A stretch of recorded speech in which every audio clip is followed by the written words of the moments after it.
sur votre radio locale. Découverte de Cœur de Bastide en direct de Montflanquin avec le tourisme en Lot-et-Garonne. Radio Cool Direct.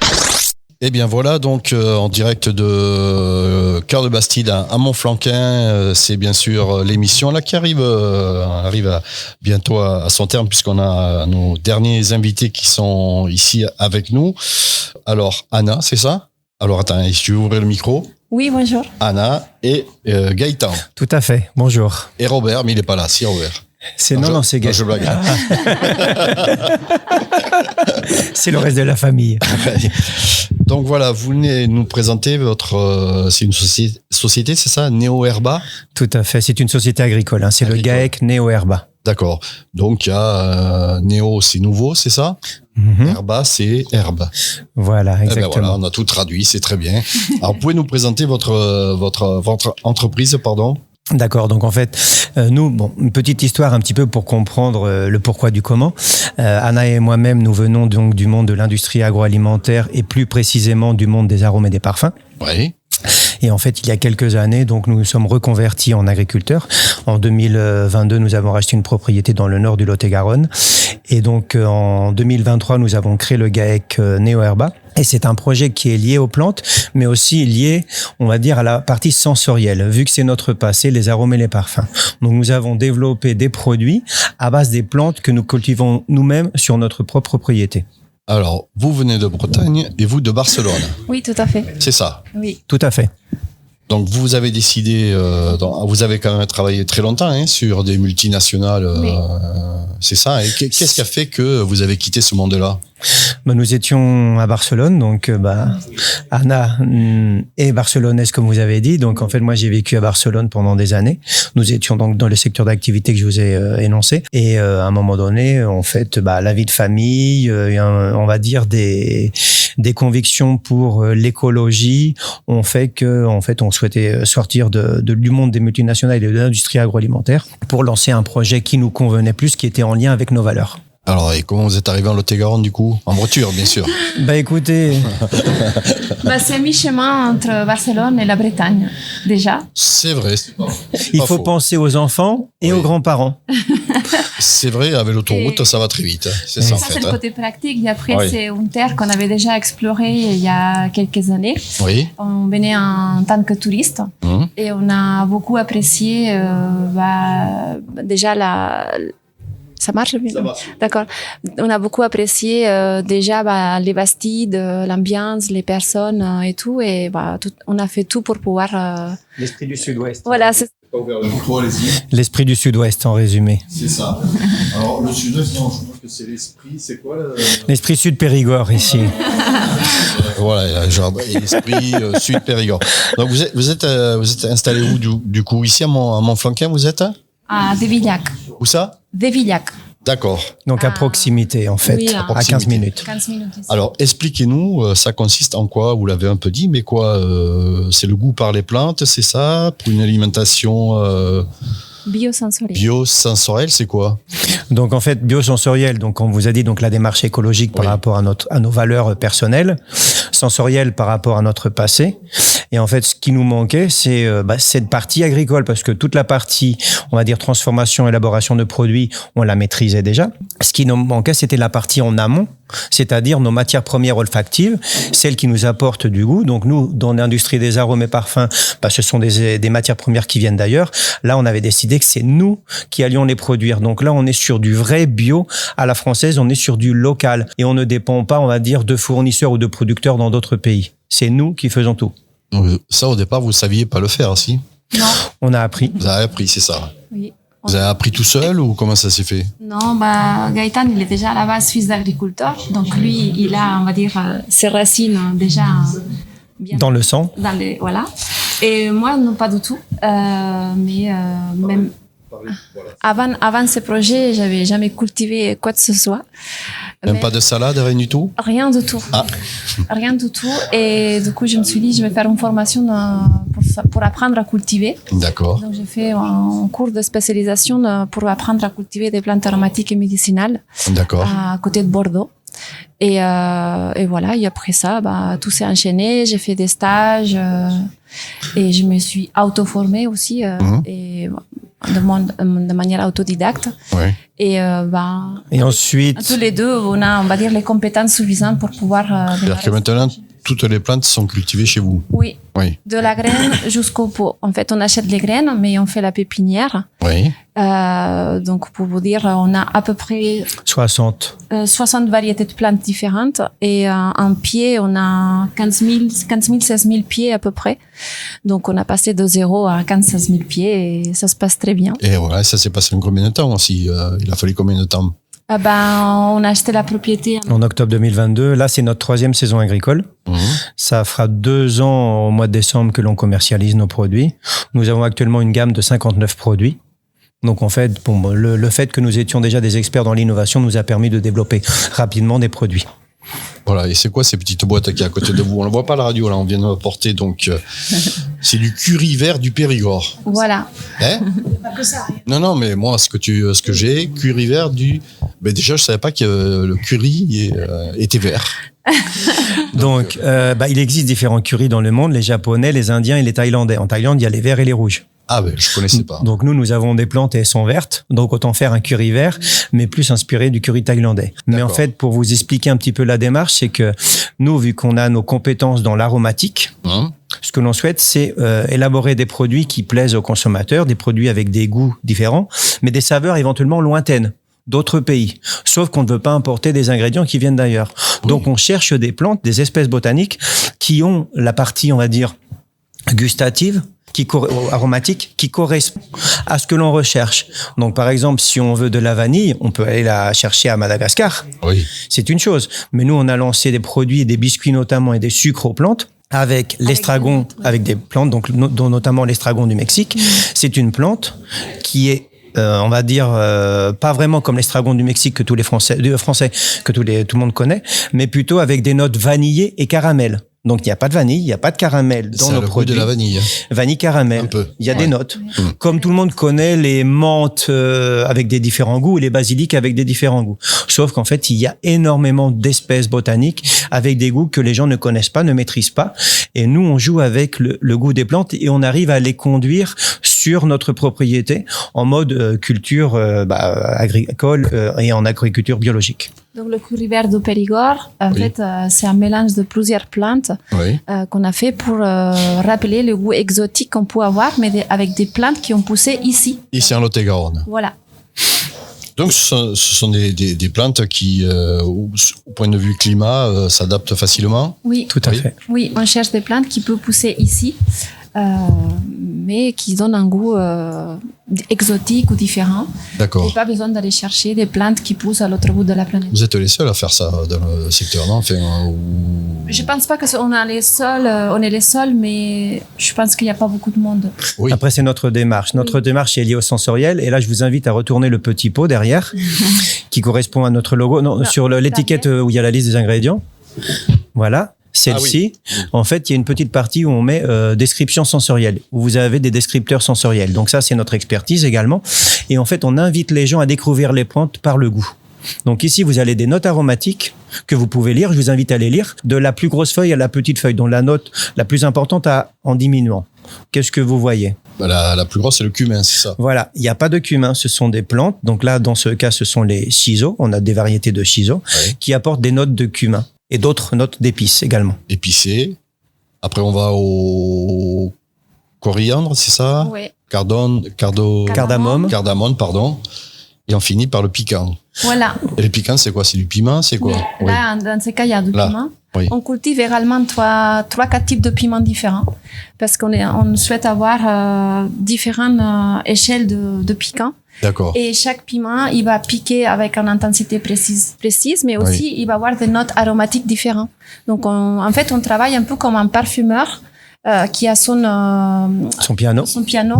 Mais nous, on travaille avec des plantes et chaque plante va nous amener différentes notes qu'une fois on les ensemble, on va voir encore des notes différentes par rapport à l'addition des plantes. Je sais pas si je m'explique comme ça. Si. En fait, c'est beaucoup de recherche. Oui. On fait des C'est recherches notre expérience, voilà. Ça fait partie de l'innovation et nous, on vient du monde alimentaire dans l'innovation. Oui. Donc, en fait, on ramène toute cette expertise aux plantes. Alors du coup, vous innovez, vous inventez de nouveaux produits, des parfums. Enfin, oui. Alors, ce qu'il faut comprendre, c'est que nous, en fait, on était au service des industriels de l'agroalimentaire. On était là pour leur proposer de l'innovation. On était les moteurs de l'innovation. Toutes les sociétés aromatiques, c'est ce qu'elles font. D'accord. Donc nous, en fait, maintenant, on le fait, mais pour nous-mêmes. Pour nous-mêmes, en pensant aux consommateurs, on a un contact direct, vu qu'on fait de la vente directe aussi avec eux. On est proche du consommateur. Donc là, dans ce cas, c'est vrai que le Lot-et-Garonne, maintenant, les gens commencent à nous connaître.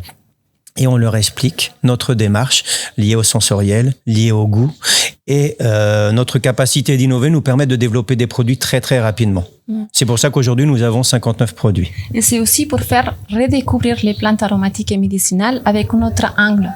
C'est-à-dire, des fois, les gens, ils pensent, la tisane, c'est pas très... La quoi? La tisane. Ah, la tisane, j'ai c'est pas très amusant. C'est vieux jeu. Ouais, voilà. Mais on peut faire une description sensorielle d'une tisane et on peut s'amuser beaucoup en buvant une tisane. Donc, pareil, on souhaite faire redécouvrir les plantes aromatiques à travers le goût, le plaisir, et pas forcément pour le côté médicinal qu'il y est toujours. Donc, ça, on n'en parle pas. En plus, en France, c'est interdit déjà d'en parler. Donc, disons que c'est pas... Voilà. Donc, c'est pas accepté, en fait, ce genre de... C'est interdit depuis 1941, si je ne me trompe pas. Ouais. Voilà. Alors du coup, vous faites que que pour la consommation, c'est ça? Tout à fait. Et donc en fait, nous avons des produits, ce sont des produits finis, directement utilisables à l'emploi, tout à fait.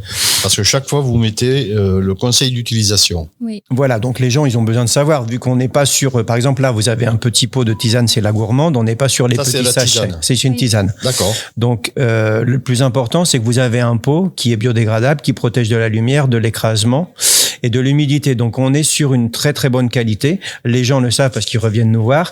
Si on compare avec les petits sachets, c'est clair que là nous avons de la feuille entière, nous avons un produit qui est noble, mais il faut quand même expliquer comment l'utiliser. Mettre un sachet dans une tasse, c'est pas compliqué. Par contre, comment utiliser une tisane en vrac entre guillemets, il faut l'expliquer.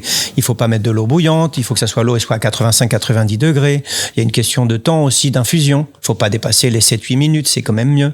Oui. Parce qu'on veut quelque chose de très qualitatif. Et on invite les gens lors des visites à la ferme. Donc là, c'est aussi en collaboration avec l'Office du tourisme où on est en train de promouvoir les visites à la ferme durant tout l'été. Et hier, on a eu une visite notamment.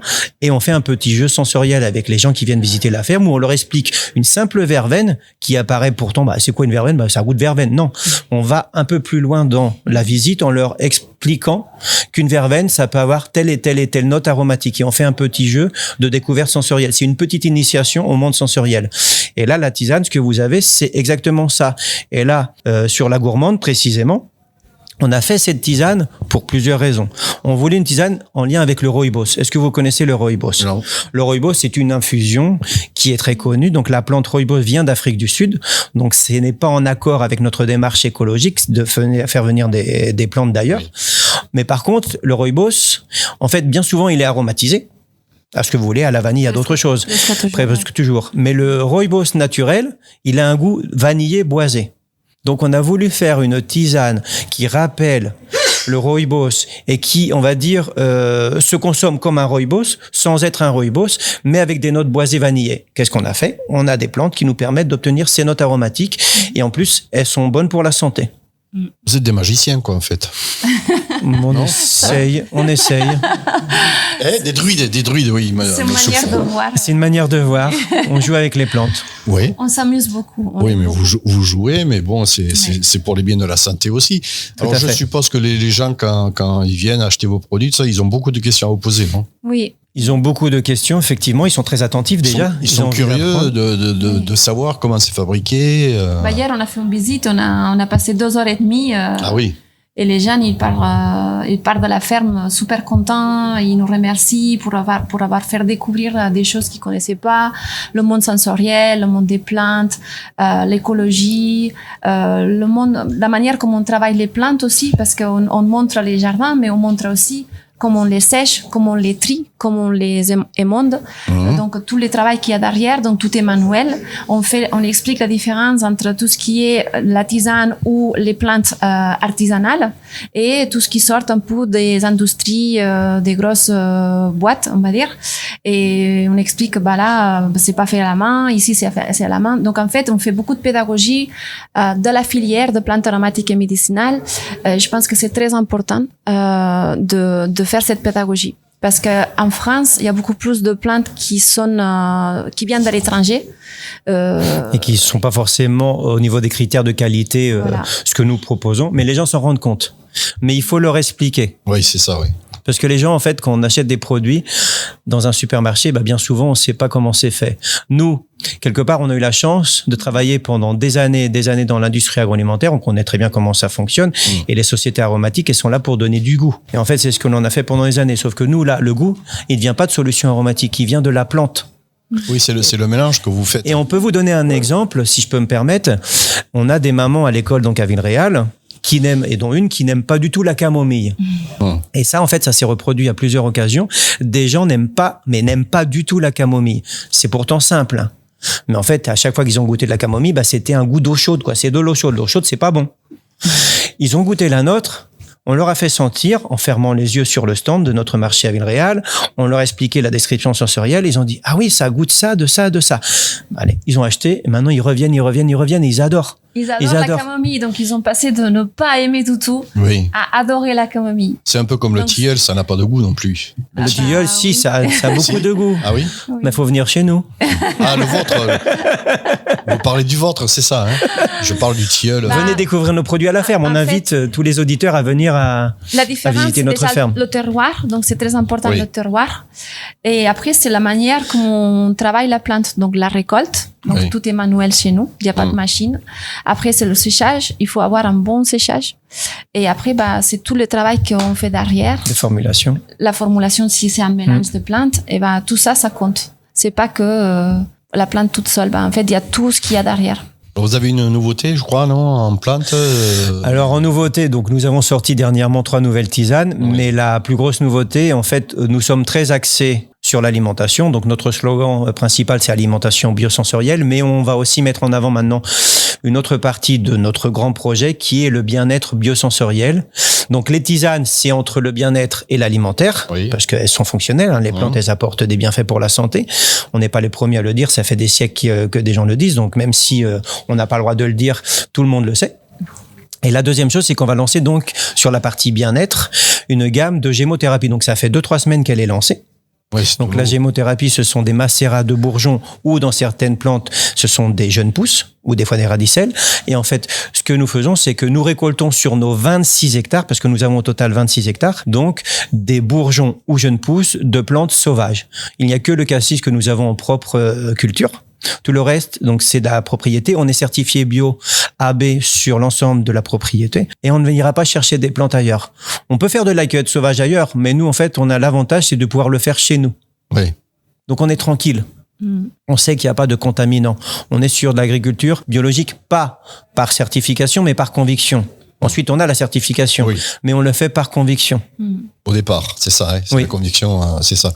Or, du coup, vous commercialisez comment? Comment ça se passe? Donc, nous commercialisons... On vient à l'office de tourisme? Via l'office de tourisme, il y a quelques pots ici, présents, effectivement. Nous avons également à Montflanquin une petite épicerie depuis récemment qui a ouvert, qui propose nos produits. Nous vendons donc à la ferme en direct, donc via les visites à la ferme. Donc, la boutique est ouverte tout l'été, tous les jours et durant le reste de l'année, les mercredis. Ensuite, nous avons la boutique en ligne, neoherba.bio. Donc là, on livre dans toute la France et on va ouvrir éventuellement donc la possibilité de livrer en Suisse, Belgique et peut-être le Royaume-Uni. On a des gens de tout pays qui achètent nos produits. Donc, c'est vrai que sur les marchés, on parle très souvent anglais. Ça a même fini à Hawaï, ça finit en Alaska. Et là, prochainement, début septembre, on a un restaurateur japonais qui vient. Donc du Japon, donc ils viennent ici avec une dame japonaise qu'on a rencontrée sur un marché et donc ils ont adoré notre projet. Eux ils sont aussi sur des sujets au niveau de plantes comestibles au Japon et ils viennent visiter notre ferme. Donc on est très ouvert sur tout type de collaboration. Donc ça c'est pour la vente, il y a le site internet. Ensuite on vend sur les marchés. Marché de Villeréal tous les samedis matins. Voilà. Ensuite, les foires, Faut on va venir à dire. Montflanquin, c'est le jeudi. Montflanquin, mais on peut pas parce qu'il faut être à la ferme aussi. Il faut travailler. Je comprends, oui. Oui. Ensuite, on fait les foires, les marchés de Noël. On fait les foires spécialisées bien-être ou les foires spécialisées savoir-faire ou bio, thématique bio, comme avec l'association Agro-Bio où on collabore énormément. Ou Horizon Vert, par exemple. Ou Horizon Vert.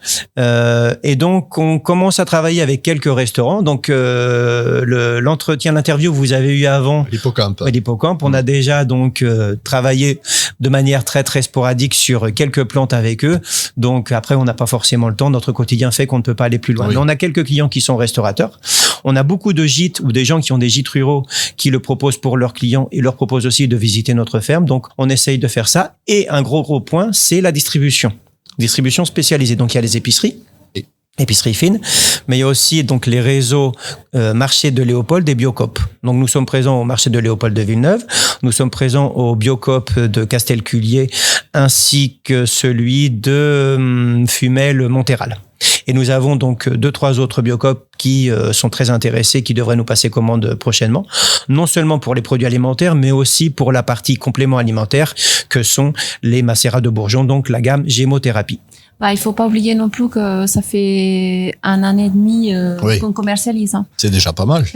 Tout ce que vous venez de me dire, c'est vous avez assez de production pour.